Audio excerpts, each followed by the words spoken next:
हमारे साथ आज वो शख्स मौजूद हैं जिन्होंने बहुत ही कम समय में अपनी एक अलग छाप छोड़ी है, जिन्होंने ना सिर्फ संसदीय परंपराओं को एक नई ऊंचाई तक पहुंचाया है, बल्कि चुनौतियों को अवसर में बदला है और हंसते हंसते विरोधियों के दिल में बस गए हैं। और अब तक आप समझ ही गए होंगे कि हम बात कर रहे हैं लोकसभा स्पीकर ओम बिरला जी की। फर्स्ट इंडिया न्यूज में आपका बहुत बहुत स्वागत है और फर्स्ट इंडिया न्यूज आपको बधाई देता है कि इतने चुनौतीपूर्ण इस कार्यकाल को आपने इतने बेहतर तरीके से पूरा किया है।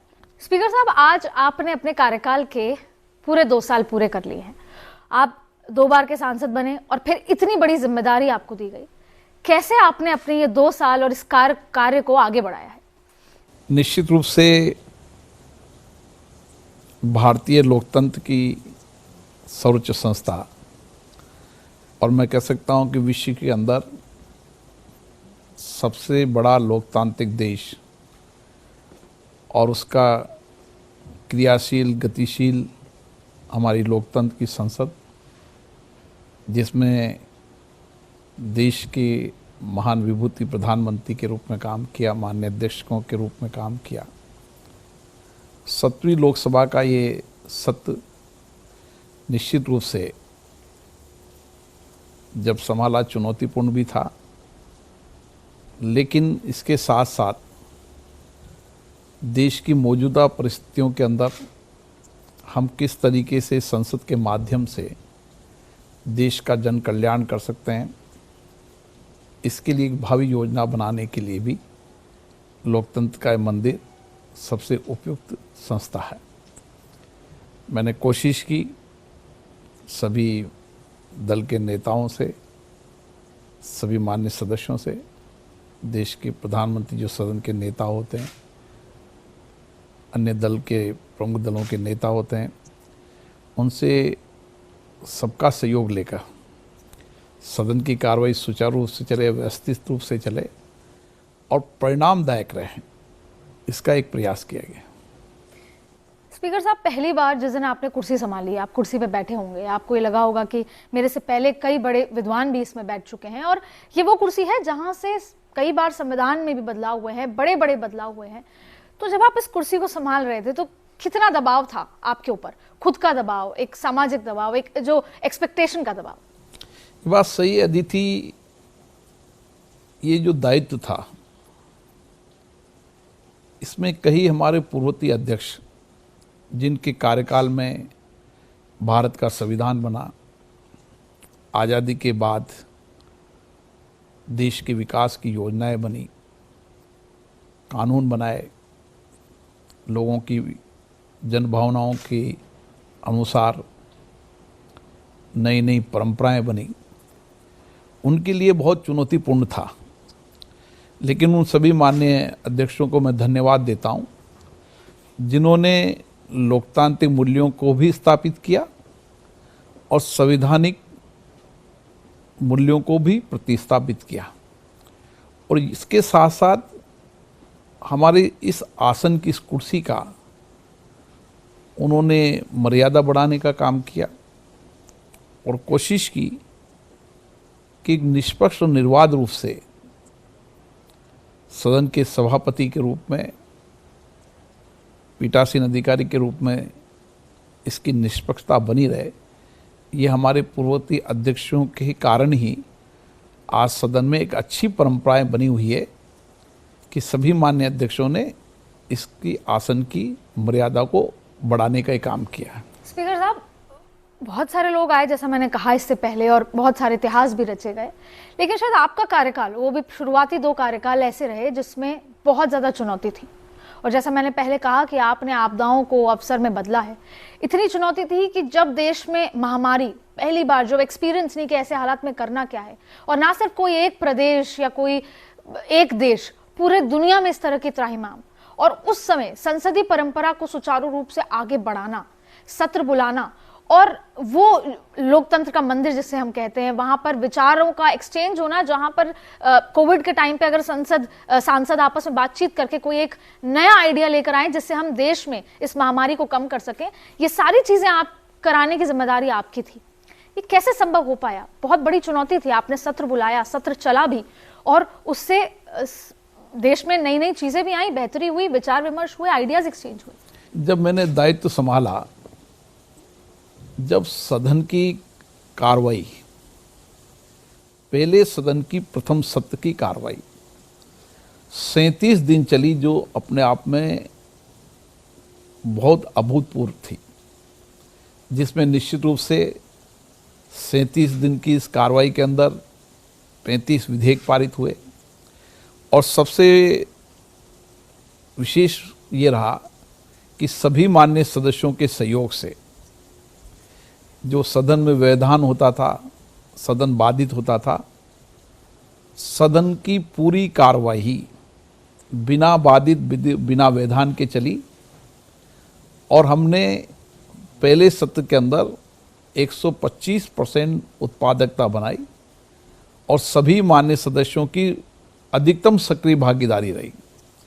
मैं उन माननीय सदस्यों को भी धन्यवाद देता हूं जिन्होंने देर रात तक बैठकर सदन की कार्रवाई में हिस्सा लिया, क्योंकि पहली बार माननीय सदस्य चुनकर आए थे, बहुत अपेक्षा आकांक्षाओं से चुनकर आए थे, इसलिए अपने क्षेत्र की समस्याओं को भी रखना था, वहाँ की भावनाएं, वहाँ की कठिनाई, वहाँ की परेशानियों को सदन के माध्यम से सरकार तक पहुँचाना था। इसीलिए सभी माननीय सदस्यों ने सक्रिय रूप से भाग लिया। विशेष रूप से महिला सदस्यों के रूप में भी ये सदन, जिसमें सबसे ज़्यादा महिला सदस्य आई, 1952 से लेकर हम चुनाव तक अभी देखें तो सबसे ज़्यादा महिला सदस्य रही, और सबसे ज़्यादा महिला सदस्यों ने सक्रिय भागीदारी, पहले सत्र के अंदर ही भागीदारी ली। ये भी अपने आप में इस सदन की विशेषता रही, और मैं कह सकता हूँ कि सभी के सहयोग से ये सदन अभूतपूर्व और ऐतिहासिक भी रहा। सर, हम कोरोना काल की बात करते हैं तो अपने आप में एक चिंता बढ़ती है। अभी तक जो हम देख पाए, उसके बावजूद सदन चला। एक सवाल ये था कि कई बार ऐसा डिसीजन भी आपको लेने पड़े कि हम, आपने सदन चालू किया लेकिन आपको लगा कि 1, 2, 3 लोग संक्रमित होने लगे, तो आपको तुरंत सदन को बंद करने से लेकर जो दोबारा समय देने का, तो ऐसे डिसीजंस लेने के समय क्या रहता है आपकी भूमिका, कैसे आप मार्च के जो बजट सत्र थे उसके बीच में कोरोना संक्रमण की लहर विश्व के कई देशों में आई, भारत में भी इसकी शुरुआत हुई। उस समय लगा कि ये वैश्विक महामारी है, और उसके कारण एक तरफ बजट सत्र चलाना, संवैधानिक दायित्वों को निभाना, और दूसरी तरफ लोगों की जान बचाना, ये दो पहलू पर काम करना था।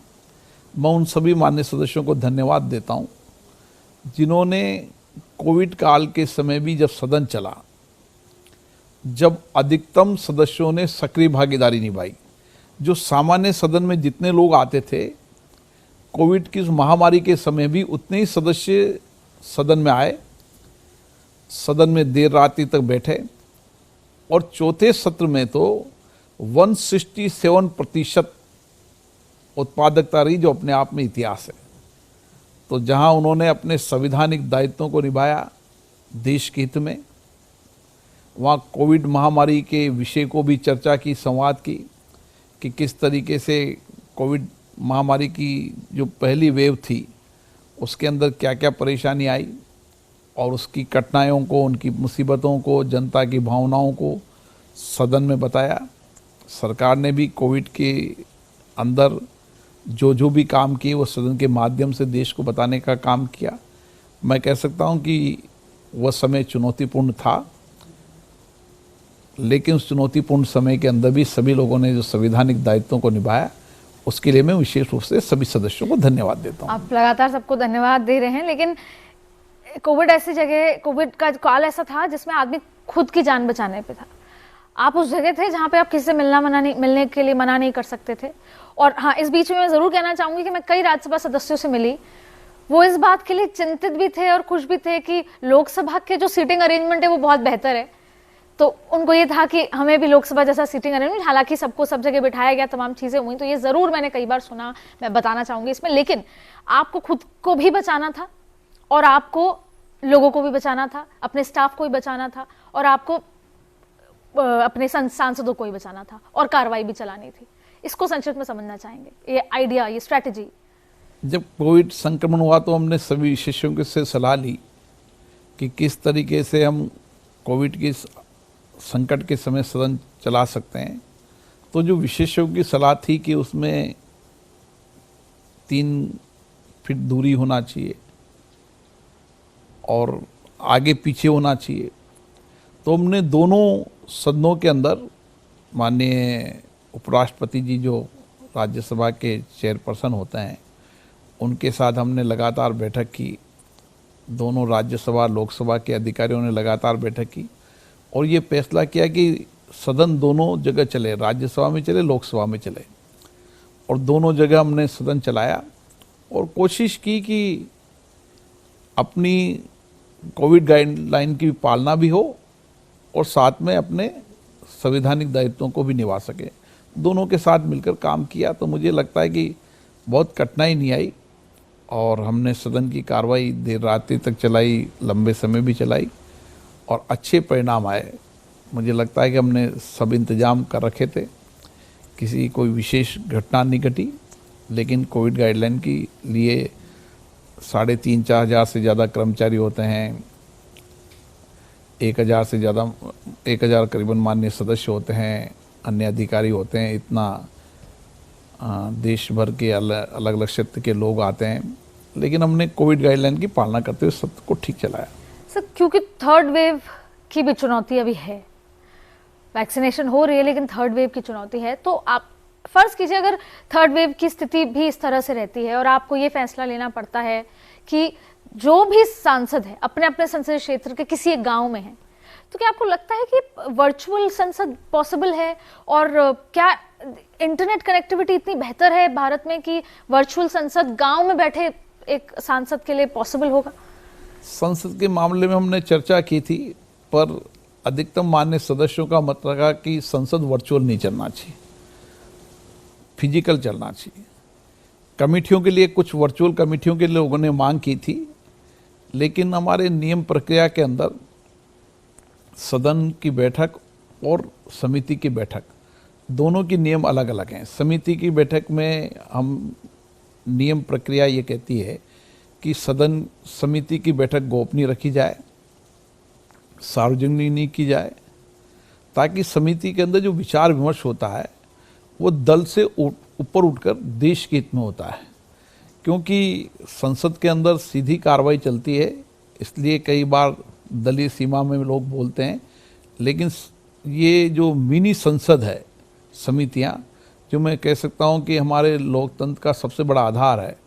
और जब हम पूरे विश्व के देशों की संसद की चर्चा करते हैं तो हमारी समितियां मजबूत भी है और कार्यपालिका को जवाबदेही भी बनाती है। इसलिए वर्चुअल होने की बात, सदन चलाने के लिए वर्चुअल होने की बात नहीं की थी। समिति के लिए वर्चुअल होने की चर्चा लोग करते हैं, लेकिन हमारी नियम प्रक्रिया ये कहती है कि वर्चुअल नहीं हो सकती। और जब इसको अगर परिवर्तन करना है तो इस नियम के लिए सदन के अंदर लाना पड़ेगा, सबकी सहमति लेनी पड़ेगी, उसके बाद नियम परिवर्तन होगा। सर, ये वो समय है जहाँ पर सरकार और विपक्ष, जहाँ पे विपक्ष सोचती है कि सरकार केवल हमारी आवाज़ दबा रही है, और जहाँ पर विपक्ष और सरकार आमने सामने हैं, और उसी बीच में विपक्ष को ये लगता है कि अगर हमें कोई सुनेगा तो वो लोकसभा स्पीकर है, या आपने उनको सुनने समझने का काम बहुत सक्सेसफुल तरीके से किया। ये कैसे पॉसिबल है? और मैं उदाहरण के साथ इसलिए कहना चाहूंगी कि एक बार मैं खुद संसद सत्र की कार्रवाई देख रही थी पत्रकार दीर्घा में बैठकर, तो कोई बिल पास हुआ, बड़ा बिल था, महत्वपूर्ण बिल था, बहुत ज़्यादा उसमें हो हंगामा हुआ, विपक्षी दलों ने बहुत हंगामा किया, यहाँ तक वेल में आ गए, और आपने लोगों को समझाया और उसके बाद न मानने पे आपने सत्र थोड़ी देर के लिए कार्रवाई स्थगित कर दी।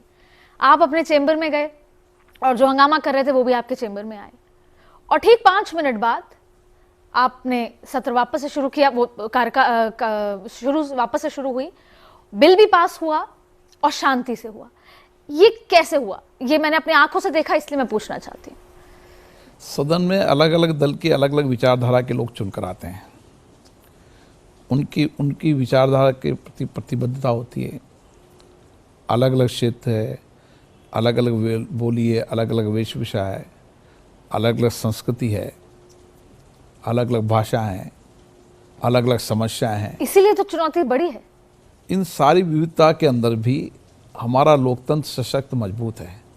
और लोकतंत्र की विशेषता ये होती है कि चर्चा करो, संवाद करो, बातचीत करो और समस्या का समाधान करो। हमने उनकी बात सुनते हैं, चर्चा करते हैं, संवाद करते हैं और समाधान निकालते हैं।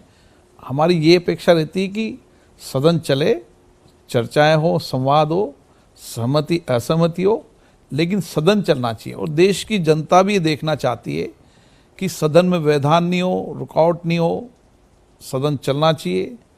और मैं देश की जनता से हमेशा ये अपेक्षा करता हूँ कि सभी माननीय सदस्यों को, अपने अपने सदस्यों को भी यही आग्रह करें कि आप सदन के अंदर भाग लें, चर्चा करें, संवाद करें, वाद विवाद करें, कानून बनाने के अंदर अपनी राय दें। सहमति असहमति अपनी अपनी विचारधारा से हो सकता है, लेकिन लोकतंत्र की ये विशेषता होनी चाहिए कि ज़्यादा से ज़्यादा संवाद और चर्चा होनी चाहिए। और मैं विशेष रूप से आपको बताना चाहता हूँ, इस बार 107 विधेयक पारित हुए। 107 विधेयक मेरी शायद में इस 5 सत्र के अंदर सबसे बड़ी संख्या में विधेयक पारित बने, क्योंकि संसद का काम कानून बनाने है, राष्ट्र के हित में कानून बनाने में। और सबसे बड़ी विशेषता रही कि 1742 आज तक इतिहास में सबसे ज़्यादा सक्रिय भागीदारी कानून बनाने के अंदर माननीय सदस्यों ने निभाई। और उसके साथ साथ ज़्यादा देर तक बैठकर निभाई। तीसरा, बिजनेस एडवाइजरी कमेटी के अंदर जिस विधेयक पर जितना समय आवंटित होता है, उससे देर तक उन विधेयकों पर चर्चा हुई। कोई भी विधेयक हो, आप किसी विधेयक को उठाकर देख लो, जो महत्वपूर्ण विधेयक हैं, सारे विधेयकों पर जितना समय आवंटित था उससे ज़्यादा चर्चा हुई, ज़्यादा सदस्यों ने भाग लिया, ज़्यादा देर तक बैठे। यही हमारे लोकतंत्र की विशेषता है। इसी से जुड़ा हुआ बात यह है कि एक फैक्ट चेक करना है कि विपक्ष में आपका जो फेवरेटिज्म है, वो उसकी वजह ये भी है क्या कि पहले होता था कि आप सभी अक्रॉस पार्टी, आप वैसे भी आप अक्रॉस पार्टी सब अब आपके फोन का इंतजार करने लग गए हैं जन्मदिन पे, चाहे वो राहुल गांधी हो, चाहे वो टीआरएस हो, या किसी भी पार्टी के व्यक्ति के पास आपका खुद का पर्सनल फोन जाता है उनके जन्मदिन पर या तबीयत खराब होने पर या तमाम चीजें। इससे भी एक बॉन्डिंग बढ़ती है, तरीका है। वो हमारे सहयोगी हैं, हमारी जिम्मेदारी बन जाती है कि उनके सुख में, उनके दुख में हम सहभागी बने। क्योंकि मेरा दायित्व ये होता है कि सभी दलों को साथ लेकर चलें और सभी दलों के माननीय सदस्यों की व्यक्तिगत परेशानी हो, सार्वजनिक परेशानी हो, उसका कैसे समाधान हो सकता है, उसके लिए कोशिश करना मेरा दायित्व बनता है। इसलिए मैं कोशिश करता हूं कि व्यक्तिगत रूप से उनके परिवार से भी मैं जुड़ा रहूं, ताकि ये एक परिवार है हमारा। इस परिवार में एक पीठासीन अधिकारी के रूप में, अध्यक्ष के रूप में मेरी और ज़्यादा बड़ी जिम्मेदारी बन जाती है कि मैं परिवार को सबको साथ लेकर चलूँ। सर, मैंने बहुत सारे ऐसे सांसद देखे हैं जो 5 साल 10 साल संसद में आते हैं, चुप रहते हैं, अपना समय निकाल लेते हैं, लेकिन आपके कार्यकाल के दौरान जो सांसद ने कभी बोले नहीं होंगे या बोलने का मौका मिला नहीं होगा या बोलना नहीं चाहते होंगे, जो भी वजह होगी, लेकिन अब वो बोलने लगे हैं, महिलाएं भी बोलने लगी हैं, लोग भी बोलने लगे हैं, सांसद हर क्षेत्र के, हर जगह के। इसके पीछे कोई विजन है कि क्यों सबको बुलवाना है? पहले नहीं बोला करते थे, अब बोल रहे हैं। देखिए, मैंने एक प्रयास किया, जो माननीय सदस्यों से सबसे आग्रह किया कि आप चुनकर आए हैं, आपसे लोगों की बहुत अपेक्षा है, आशा है, उनकी परेशानियों को आप बताएं सदन के माध्यम से। इसलिए मैंने आग्रहपूर्वक भी सभी माननीय सदस्यों से आग्रह किया कि वो अपने अपने क्षेत्र की समस्याओं को रखें। और इसीलिए मैं आपको बताना चाहता हूं अदिति जी, एक दिन के अंदर 161 माननीय सदस्यों ने शून्यकाल में अपनी बात रखी, अपने क्षेत्र की समस्याएं रखी। और मैंने ये अपेक्षा की, सरकार ने भी इसके लिए बहुत अच्छा प्रयास किया कि जो विशेष सदन में उठे उन विदेश सवालों का जवाब दिया, उनकी समस्याओं का समाधान करने का प्रयास किया। तो सर, कानून बहुत महत्वपूर्ण है इसका मतलब, तो आपको लगता है कि आपके इस कार्यकाल में कोई ऐसा कानून आना चाहिए जिसमें दल बदल को लेकर कुछ सीमाएं होनी चाहिए कि आप आज रात को कहीं और है, दल बदल कानून आ चुका है। हमारे दल बदल कानून 10वीं अनुसूची का हिस्सा है, बेहतर, जिसमें ठीक है ना, हर कानून बनाने समय कुछ कमियां रह जाती होगी, जिसके लिए हम पीठासीन अधिकारियों का सम्मेलन हम बुलाया, उसमें कुछ हमने कमेटी बनाई है जिसके अंदर वो पीठासीन अधिकारी चर्चा कर रहे हैं उसमें कि किस तरीके से हम दल बदल कानून के अंदर जो कमियां हैं उसका एक पूरा विचार विमर्श करके मंथन कर फिर उसका एक नोट बनाएंगे और फिर राज्य और केंद्र सरकार से आग्रह करेंगे कि हमारा मत ये बनता है कि इस दल बदल कानून में और ये परिवर्तन होना चाहिए। और सभी पीठासीन अधिकारियों का मत है कि दल बदल कानून के अंदर जो पीठासीन अधिकारियों को असीमित शक्तियां दी गई है उसको सीमित शक्तियों के अंदर काम करें। ये हमारी पहली बार कोई शक्तियां बढ़ाने का काम करता है। हमारे पीठासीन अधिकारियों के सम्मेलन में चर्चा हुई कि एक सीमित अधिकार हो ताकि हम न्यायपूर्ण तरीके से काम कर सकें, और इसके लिए लगातार चर्चा करिए। कमेटी जब रिपोर्ट देगी तो हम सरकारों को रिपोर्ट देंगे और सब जगह से प्रपोज आने के बाद सरकार से अपेक्षा करेंगे दल बदल कानून की 10वीं अनुसूची है उसमें ये परिवर्तन और होना चाहिए ताकि जो जिस दल से चुनकर आया, जिस विचारधारा से चुनकर आया, जिस विचारधारा के आधार पर लोगों ने वोट दिया है वो उसकी विचारधारा में रहकर काम कर सके। क्योंकि उससे संगठन की खूबसूरती खत्म हो गई है, संगठन किसका है, क्या सोचता है, वो खत्म हो गया है। लेकिन फिर भी स्ट्रेट सवाल आपसे, राजस्थान में जो सियासी खींचतान चल रही है गहलोत वर्सेस पायलट और हाल ही में बहुत ज्यादा है, तो कैसे देखते हैं आप उसे? मैं आपसे सीधा जवाब। अब ये राजनीतिक व्यक्ति ज्यादा बता सकते हैं, मेरी तो जिम्मेदारी संवैधानिक जिम्मेदारी है और मेरी कोशिश तो यही है कि राजस्थान की जनता का कैसे ज़्यादा कल्याण हो, समाज के अंतिम व्यक्ति के जीवन को कैसे बदला जा सके। क्योंकि राजनीति के अंदर जब हमारा कर्म क्षेत्र, हमारा जन्म स्थल सब राजस्थान है और हमारी कोशिश है कि राजस्थान सबसे आगे प्रदेश बढ़े, इसके लिए हम प्रयास करते रहते हैं।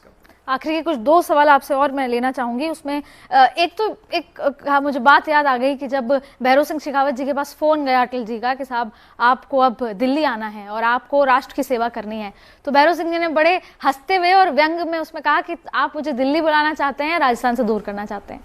तो जब आपके पास फोन आया होगा तो शायद आपके मन में आया ना, पर आपके करीबी लोगों के मन में ऐसा कुछ आया। लेकिन अब जब आपने ये 2 साल संभाल लिए हैं तो आपको लगा कि आप राजस्थान से दूर हुए या राजस्थान के और करीब आए, या आपने जो राष्ट्र की सेवा का जो ये जिम्मेदारी ली है, किस तरीके से इसको देखते हैं? और साथ में आगे के विजन आपसे जानना जो दायित्व मिलता है, जो जिम्मेदारियां मिलती है उसको ठीक से निर्वहन करना चाहिए।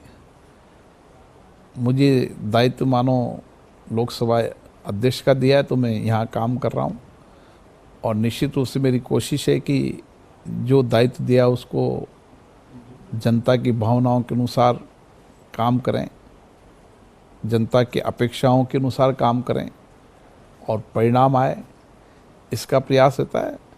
और राजस्थान की माटी से दूर होने का प्रश्न नहीं उठता। राजस्थान में मेरी कर्मभूमि, जन्मभूमि है, क्योंकि अलग अलग दायित्व मिलता है, उस दायित्व के अनुसार काम करते हैं। अभी मेरे को जो दायित्व मिला है, मेरी कोशिश है कि हम इस लोकतांत्रिक संस्था को और सशक्त बनाएं, मजबूत बनाएं, लोकतांत्रिक मूल्यों को और प्रतिस्थापित करें और हमारी संवैधानिक परंपराओं को और मजबूत करें, ताकि इन संस्थाओं को, जो देश में आज भी सबसे गतिशील है, क्रियाशील भारत का लोकतंत्र है और संसद कानून बनाने से लेकर जनता की अपेक्षाओं, आकांक्षाओं की पूर्ति करने की संस्था है, उसको और मजबूत बनाने की जिम्मेदारी मेरी है।